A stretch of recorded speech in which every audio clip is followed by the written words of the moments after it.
Watch the ride.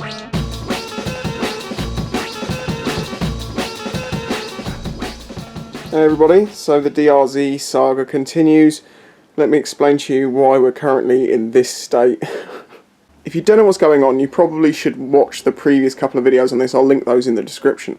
But basically, I had a problem with my DRZ. We thought we fixed it, and obviously we didn't. So a very quick recap. So the bike was just dying at times for no apparent reason, like that, full throttle, whenever it wanted to. So it seemed like an electrical problem. I took the bike apart, I had a look through, see if I found any loose cables or anything, any corrosion in the switches and stuff like that. Didn't find anything, but did find a highly corroded negative terminal. The reason that can happen, from my understanding, is leaky batteries, overcharging, and also someone has suggested that even poor voltage in charging can cause it for some reason. I don't understand how it can be both ways, but whatever. We cleaned that up and it seemed to solve the problem, but then it didn't. And a couple of days ago I was trying to take it out for another sort of little test drive, trying to get it to repeat this intermittent fault. Although I should mention, the other side of this intermittent fault is the fact that the bike wouldn't start. The solenoid was clicking, but it had power. It didn't make any sense. So if you've watched previous videos, you'll understand what I'm saying here. Please don't start commenting stuff like, oh, if the engine has died, maybe it's a block carb, maybe it's that. We've been through that. This is three levels deep at this point. So as I say, a couple of days ago, went for a ride, it wouldn't start. It was just clicking. And I was like, right, don't move it, don't do anything. And I started taking panels off. And it's kind of like, when you pull a thread on a jumper. You think you're only going to take so much off, and this is where we ended up. So the point that it kind of kept a fault, when you try and start it, you press the start button, the solenoid clicks, but nothing's happening. The bike won't run. But then I noticed that if I tried to do that and I kicked it through from first through neutral into second, suddenly it would actually start each time. So you think, gear position indicator, that's got to be telling the bike that it's in a different place to where it actually is, which means that the clutch switch and the side stand kill switch may cause the engine to cut. So what we're going to do is we're going to take those out the loop and see what happens. We're going to go to the bench in just a second because I've got some soldering and stuff to do and I can talk more about this, but just know that this is the side stand kill switch location, and it runs up with a cable to here. And thankfully for my year of bike, the clutch switch comes down to just 2 cables, which I've joined together just to be neat and stop those corroding, but the actual ones you need to join together are these 2, and basically by having these 2 joined, it makes it think that that switch is always engaged. So basically this is a safety feature really, and it's been taken out of the loop, which means it can't be affecting it. Same thing with the side stand, but we need to do something to make sure that that's, again, like this, always joined. Okay, so this is a side stand kill switch, and basically what this does is when the stand is up, this button's pressed in, and while this button is pressed in, it knows the side stand is up, which means that in first gear, the bike will run. If you're in first gear and you kick the side stand down, the engine will cut out. So if this starts messing up, that can be a reason why your engine can start cutting out. Also, people tend to remove these on DRZs because if you're doing off-road stuff and the side stand drops as you go over a jump, it'll cut your engine for a second and you don't want that. The clutch switch works in the exact same way as this does. Sometimes they're the other way where you have to make sure they're disconnected, but in most cases you're going to have to reconnect the 2 cables to bypass the system. So with the clutch switch I was able to just stick the bullet connectors together, which was great, nice and easy, so that is out the loop. Because obviously in the same way that if that switch wasn't working properly, there is ways that it could cause the engine to die. We're basically removing possibilities from this loop. I will also very quickly say, actually I'll get on with this, I just need to, basically this is the plug off the end of the side stand kill switch, and all I need to do is solder those 2 ends together. The reason why I'm doing it this way is because I haven't damaged the wiring harness of the bike, I've only damaged the switch, and by soldering and heat shrinking this, it will become a little bridge, a little bypass, but it means that in the future, if for any reason if I sell the bike or I decide I want to reinstall this, it's just a case of desoldering and joining these wires back together, and it's absolutely fine, because I always keep all the old parts. Okay, while I'm soldering this together, I am going to talk about a couple of things that were mentioned in previous videos of me trying to fix this bike. It's very clear that these people probably hadn't watched the whole video itself, or hadn't known the history of it, but I had someone say to me, oh, just use a multimeter, that's all you need to do, a multimeter is going to solve all your problems. Well, he actually said you need to learn to use a multimeter, as if I didn't have one. The problem with an intermittent fault is you can't test for it because it's intermittent, unless it's doing it at that exact time. Generally, I should say, you can do some tests to see if something's losing ground or it's losing it on resistance and stuff, but I don't think I was going to find that this way. That way, should we say. Also, the other problem is, which I assume they should understand this if they're trying to tell me I need to learn to use a multimeter, but the circuit that the kill switch is on is connected to all of the kill switches. So if one of those goes wrong, you're going to find a fault on that line, but you're not going to know where it started, which is why we're doing this. This is taking out possibilities. But it's something that I should have done at some point anyway, because if I go off-roading, I just don't want my engine dying like that. I've done it before a couple of times. I've even kicked my side stand and killed the engine. All I'm going to do is solder up these ends.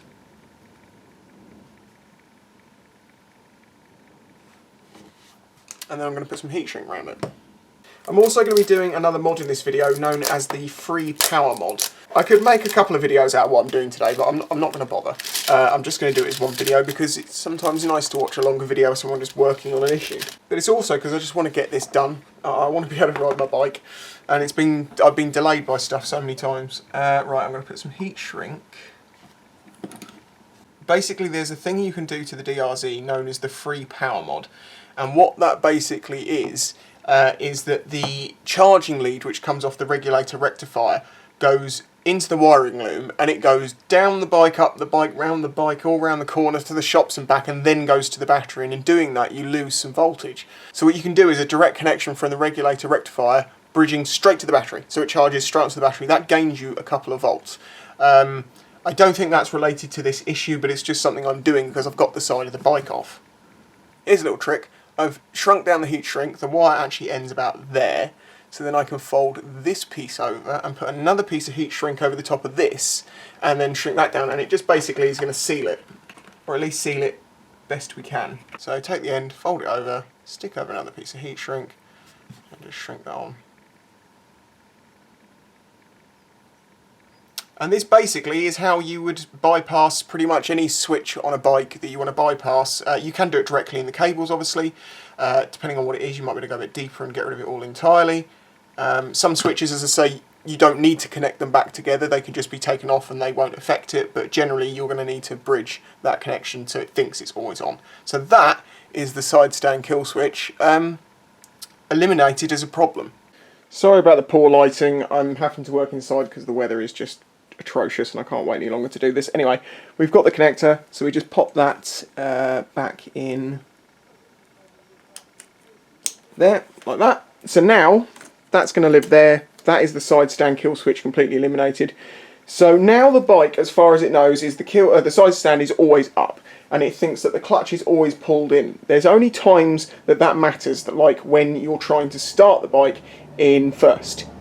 Well, actually, no, on this bike, on a Suzuki, you have to pull the clutch in whenever you want to start the bike, thinking about it.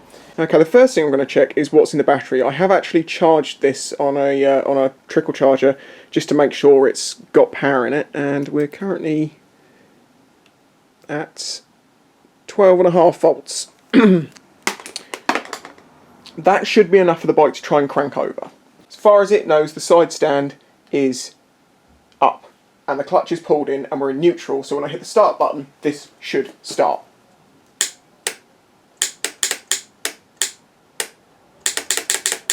And the start solenoid is just clicking. Putting it in first, try the same thing. Nope. Let's try kicking it through neutral as we do that.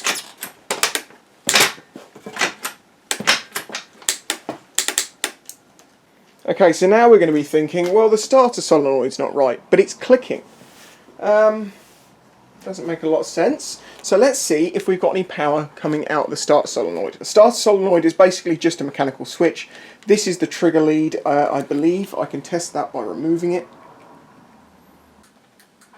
Yep, a relay's clicking up front, but the starter isn't. Plug it back in. So that is definitely the trigger lead, and it's enough to tell this to turn on. So if we then chase the cable, I'm going to find the cable which comes off the top of the starter motor. And that would be that one there, which runs through here, runs under here, runs around here, and goes to this side of the solenoid contact. So in theory, if I put that on there, put this to the negative on the battery, I can now see if voltage is going to the starter. 12.12 volts. 12.14. So that's consistent. So it makes you think that there's something wrong with the starter motor. I can't really show you this because it's so hidden within the bike. But the starter motor is the motor that starts the bike, and it's basically a tube motor, and it has a positive connection on the top of it, and it gets its connection to negative through its direct being screwed into the engine block, which gives it its earth, because obviously you need a circuit. I've now exposed the nuts on that. So 12 volts are getting to the starter motor. Look, kill switch on, nothing. Kill switch off. Okay, let's try, put it in gear.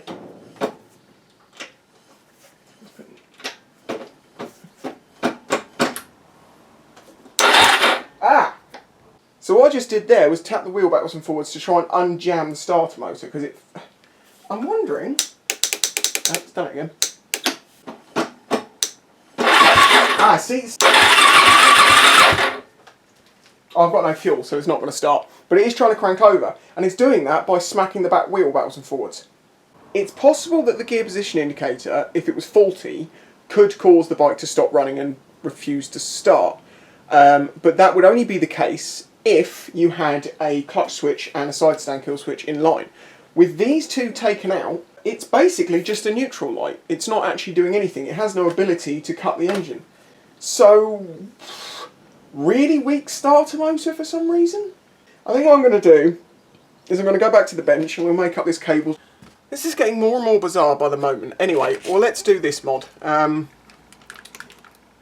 Basically, as I explained before, this is called the free power mod. This is a regulator rectifier. These are the cables that goes to it, and these are what are known as the charge cables, as in this is what goes to the battery and charges the battery from the stator. And as I say, this cable, instead of going directly to the battery, it goes up and through the bike, through all the different parts of its wiring loom.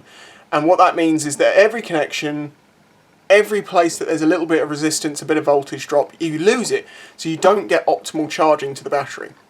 This literally is a case of making a couple of jumper leads off of here to go no more than about a foot or so, that just directly connects to the battery and you forget about it.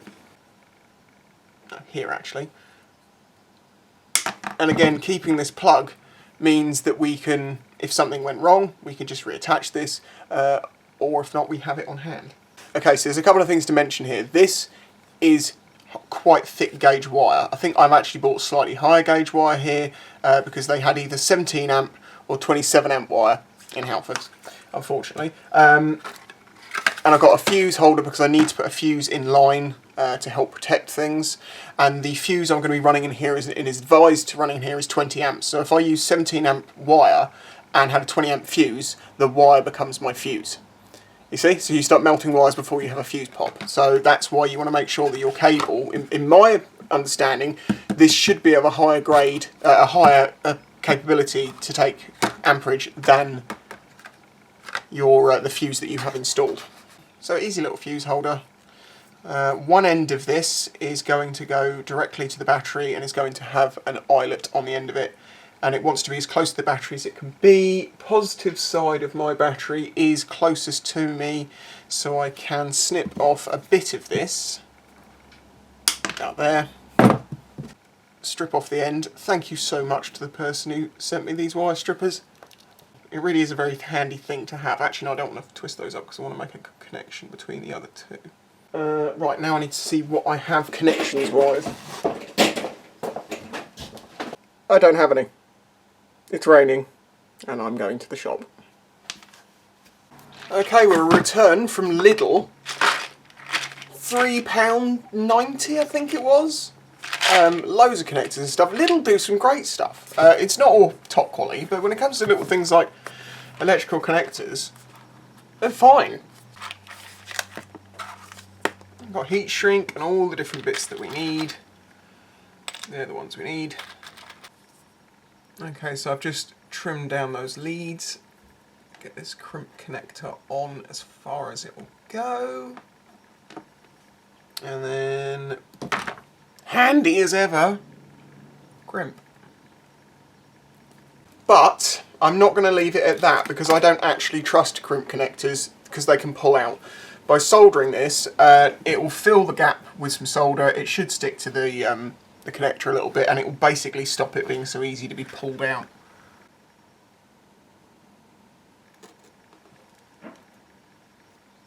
That to me is a much better connection than just crimping it. Crimping it and then soldering it, how can that go wrong? So the next thing we need to do is attach a length of cable onto this. So I need to just quickly go to the bike with some of this cable and work out how much I need roughly. I don't know why, but I have this thing about wanting to do a clean cut just to get rid of any of the end of the wires. This stuff, sort of soldering, basic stuff like this, you will have learnt this in school, I assume. I mean, we did some basic soldering, it's all you need to know about. They didn't teach you much about making sure you had the right gauge wire and stuff like that, I suppose. It's very important before you solder things to remember that if you want to heat shrink it, you have to put it on now. See, that actually fits perfectly, but there is no way I'm going to be able to get that down here and then move it back up again. It's such a tight fit, I'm going to have to go up to the next size. That one. And I actually think I'm going to put two on, so I'll put one on, shrink it down, and put the other one over the top of it and shrink that down on top, and it just means it'll have a double thickness. Right, now straight connecting wires this thick, there is a few ways you can do it, but I'm going to actually just ram, as you can see, the two ends together and then solder the whole thing. It will give me a really strong interconnected, with solder anyway, connection. You can do this version where you sort of over loop the wires and twist like either side of each other and solder that, and that is the strongest way. But the problem is with thick gauge wire like this, you need a lot to go around and it'll end up being a really fat connection. I don't want that. It looks a little bit messy, but it's a strong connection and a good connection. So I basically stuck these two together with the wires interlacing like that, soldered around the outside, and then heated the whole thing up so all the solder just went to the inside of it, and now we've got a real solid, good connection. I'll put the piece of heat shrink over, and shrink that down. If it isn't clear, this isn't actually part of fixing the current problem I have with the bike. This is doing it because the bike's apart and it's a good thing to do. That is the only reason. Okay, second piece of heat shrink over the top of that. And there you go, a nice clean but very strong connection. You could, if you wanted to, wrap... Will I do it?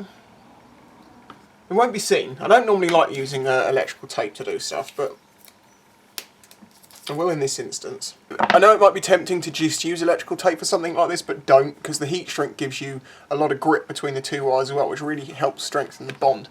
But I am going to put a very small piece just on the ends, just to help seal it from water ingress, because you don't want to get it in there. I don't think it will get in there too easily, but that little bit on the end is going to clean it up.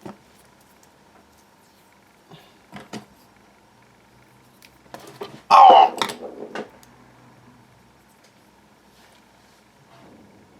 Oh! I just dropped the electrical tape and it made a very direct connection. Ow. Oh, it's going up my sides. How the hell do you crack yourself in the nuts with electrical tape? Okay, so there you go. In my mind, as a straight line connection, it's not the best way of doing it, but that's better than ways I've seen people do it. Getting two ends, twisting them together and then wrapping a load of electrical tape around it is not the answer. That is more like the answer. So yeah, that little lead is done. I'm just going to quickly size this up on the bike and see how much cable I need to chop this off at. So there you go, that's all the cable you need. It's not a long way, and that's the point. Coming off the rectifier, it's going all up and around the bike before it gets back to the battery. With this, it's going straight there. So I just need to trim the end off of this. And then we need the negative. Now, normally you'd use black, and for some reason, Halfords only sells it in brown. I said to the guy in Halfords, yeah, you've got some red 27 amp wire, you got any black? And he was like, oh, cool, yeah, of course we got that. And he goes over there and looks and he's like, no, we don't have that. And I don't even think we do it. Oh, by the way, the reason I've put the fuse here so close to the battery end is because I believe it's best to have the fuse as close to the battery as possible, to my understanding. Right, so the length of this cable, we can work that out a bit easier on the bike, but what I do know is about the same length plus the length of the battery, because it's got to reach opposite terminal, so it's about that much. Right, that's a bit too much. Ideally, I would like contrasting colours for this, but unfortunately, I have to deal with a cheap set that I got, and it didn't get multiple colours of the same size. But we can see the cable colour. Okay, so wedge that right on there, then crimp it. Right, have you noticed something? See the colour of the dots and the colour of the connector? Pretty sure that they match for a reason. It's the right size, they colour code it. Which might also be why they don't have contrasting colours. See, you don't need all the soldering tools in the world, you just need a couple of pairs of pliers and you can hold stuff to solder.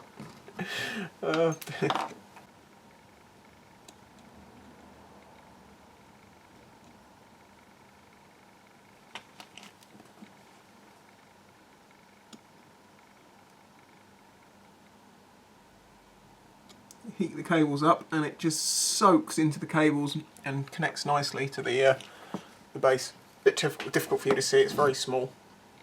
But that one is now done.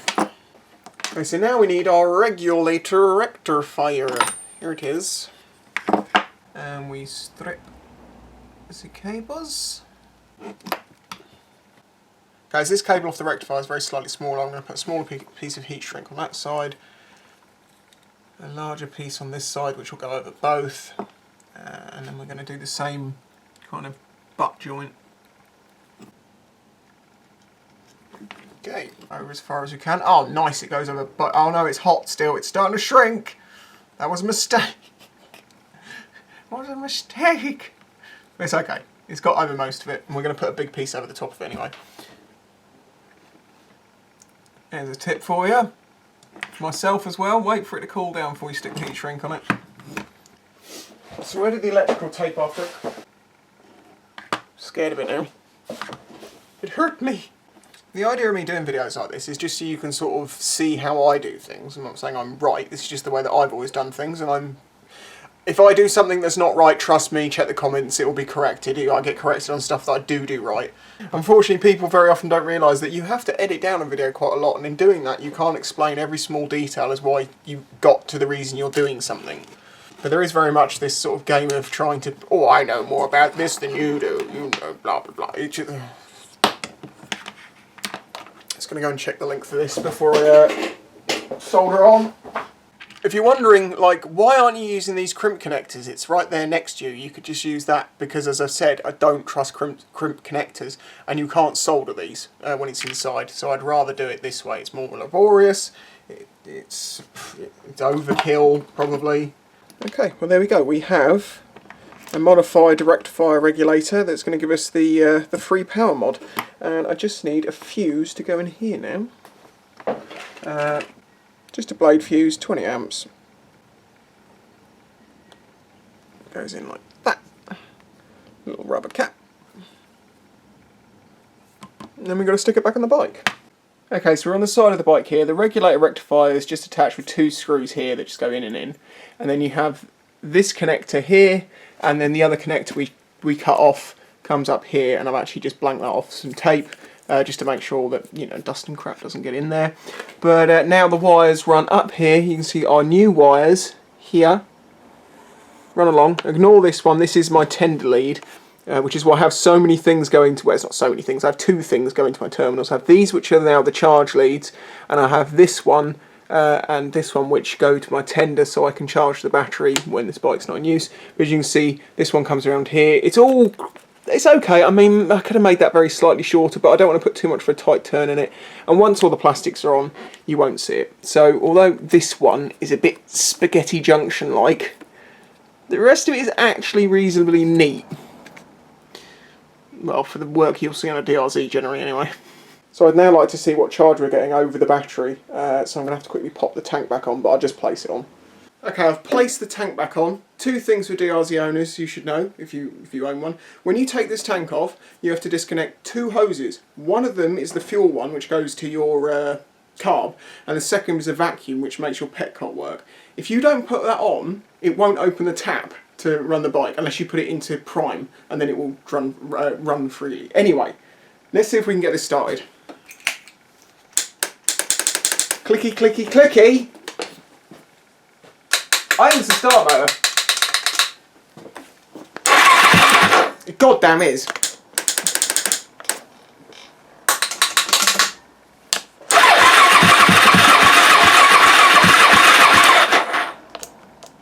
Come on, get the fuel through you. Bit of choke.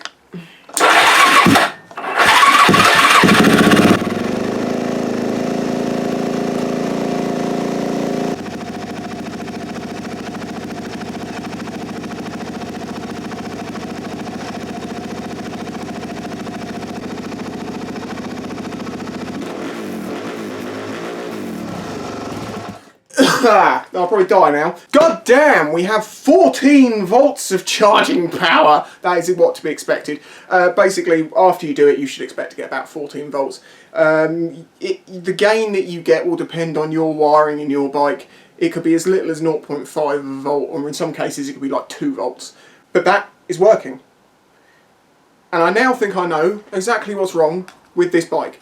I think the dying was something to do with the kill switch and or the side stand switch, whatever. Those things don't exist anymore. Nothing can kill this engine but that kill switch, and that kill switch is working fine. I know there's been someone out there, a couple of you, going, it's the kill switch contacts. Look, I know if it happens on your bike and it has the same symptoms, you might want to say it's definitely that, but when it could be 5 other things on the same line that have the same sort of characteristics.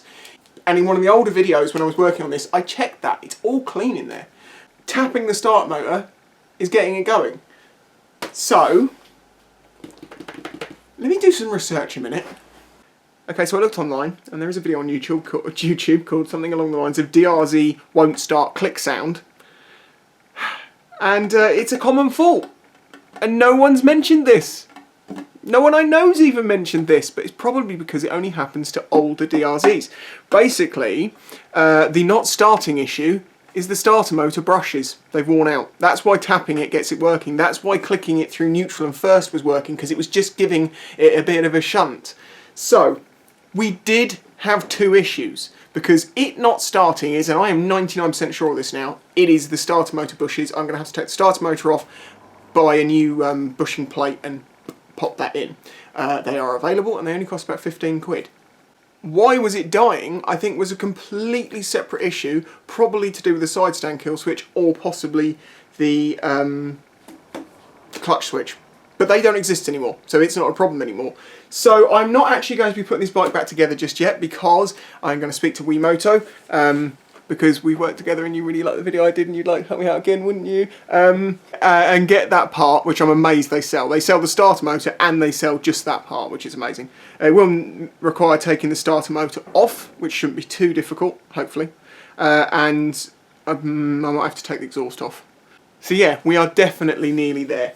We may not have found the actual problem, but we've just solved all of them by removing them. You might say, well, don't you want a side stand kill switch?